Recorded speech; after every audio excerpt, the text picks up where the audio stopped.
Abhishek Mahajan says, "Hey Kiyan, I hope your holidays are going great. Right back at you, my brother. My question is about the rumors of us being interested in the Lille striker Jonathan David. Have you watched him, and are you convinced of his abilities to play for us? Also, would you prefer him or Alvarez? All this considering we sell Jovic, of course." So if you mean Julian Alvarez, who plays for River Plate, I can't speak to that because I've never seen him play. I can't pride myself on Argentinian football, league football. And I didn't watch the Copa America this year, or not Copa America, Copa Libertadores, sorry. And I can't really speak about it. But when we talk about Jonathan David, I can channel my inner Canadian, and I can certainly speak about him to the best I can. Obviously, leading Ligue 1 in scoring this season, which is a remarkable feat given the names we know that exist in Ligue 1, and genuine joy watching him with the Canadian national team. Canada, which has just flown up the FIFA World Rankings, which I don't care about unless it's Canada jumping up the standings, climbing up and gaining some respect in world football. I care about it in that sense. It's been awesome watching Canada play. Obviously, we're actually good. This is our best team ever. Our best player of all time is in the national team in Alphonso Davies. Jonathan David is great. He hasn't even been starting every game. And whether this is like real or not, what he's doing in Ligue 1 and in Canada, I would say, again, this is the biased Canadian in me. I would love to see a Canadian play for Real Madrid, obviously. He's not going to be a starter. We have no idea, can we sign Haaland? How long is Benzema going to play? Jonathan David is not a starting Real Madrid striker. Let's make that clear. Could he be the Jovic type figure? Maybe. But I would say, as much as I like David, I haven't. There's another profile that we have in our books that I think could play that role, and that is Borja Mayoral, who admittedly has had a really poor season, and that's mostly because Mourinho has basically banished him into the doghouse for no real clear reason, because Mayoral was great under Fonseca last season, and then Mourinho came and made him a third-choice striker. I wrote about this last week or 2 weeks ago, and Mayoral obviously started in back-to-back games alongside Tammy Abraham and looked pretty good. And you would know that if you listen to the Lone Tracker podcast on Tuesdays, and then he lost his place again. I really like Mayoral still. I wonder, could Mayoral just take that role if we're going to sell Jovic? I don't know, but it does feel like the Jonathan David thing, as much of a cool link it is as a Canadian, I just don't really see it happening, because if you sign Haaland, for example, there's actually a scenario where Benzema could be coming off the bench for large stretches, and we could be kind of juggling that with false nine, and Mbappe can play that role sometimes too. So I just don't see it happening for those reasons primarily.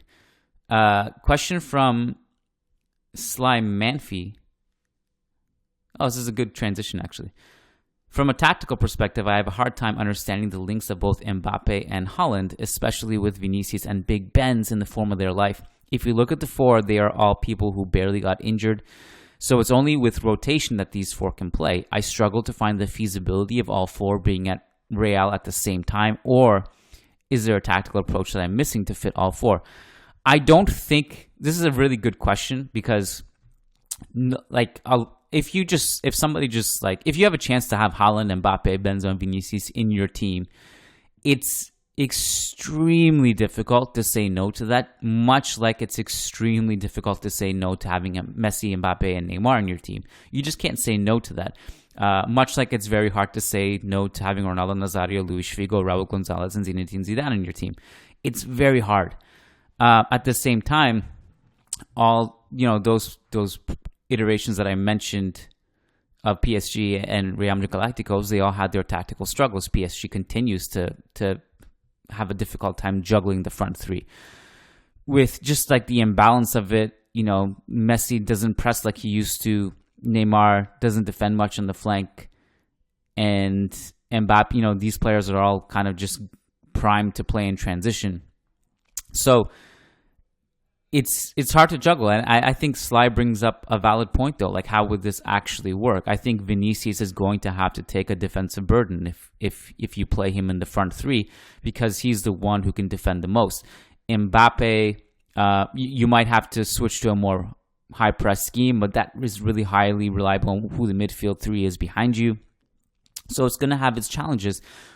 If you start all four, well, you really have to be pressing and counter-pressing relentlessly in order for that to work, because to borrow one from Pep Guardiola, where he said of his Barcelona team, we were terrible defensively, so our only way to defend was to hold the ball and press and counter-press. And I think that's kind of what you would have to do in this situation, because if you're going to play all four of those somehow, Benzema would probably have to slide into like a hybrid 10 role of some sorts, playing in the hole, maybe a 4-2-3-1. It's really hard to do from a tactical perspective. I think there is a realistic scenario that if you get all four of those in one squad, you may have to ask Benzema to kind of come in and out of the team, maybe not start every game. So, and I don't think that's ideal, because Benzema at this level, like, how can you even bench him? Just because he's older doesn't mean he's inferior. Like, he's just, right now he's aging, like, he's getting better somehow. So I'm struggling with this one. It's a question that I'd like to bring forward.